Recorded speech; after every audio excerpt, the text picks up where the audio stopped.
দুর্ঘটনার দুদিন পর ক্ষতিপূরণ না পাওয়ায় পথ অবরোধে সামিল হন এলাকাবাসী। ঘটনাটি মঙ্গলবার আসানসোল দক্ষিণ থানা এলাকায়। উল্লেখ্য, গত রবিবার মর্মান্তিক পথ দুর্ঘটনায় মৃত্যু হয় এক যুবকের। এরপর বিক্ষোভ দেখায় এলাকার বাসিন্দারা। পরে স্থানীয় কাউন্সিলর ও পুলিশি হস্তক্ষেপে অবরোধ উঠে যায়, কিন্তু মঙ্গলবার সকাল থেকে পুনরায় পথ অবরোধে সামিল হন স্থানীয়রা।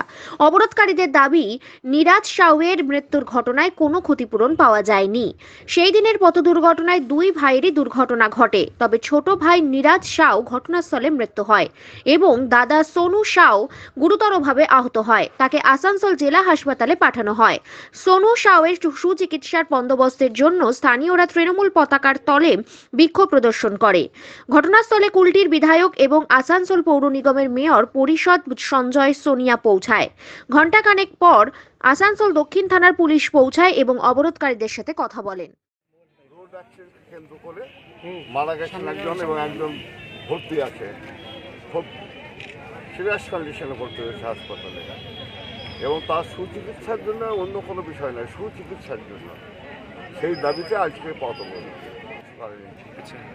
ঝান্ডার কথাটা নয়, কথাটা হচ্ছে তৃণমূল কখনো পথ অবরোধ করে না, কিন্তু একজন মৃত্যুর সাথে লড়াই করছে, তার পরিবেশে তো তৃণমূল থাকবেই।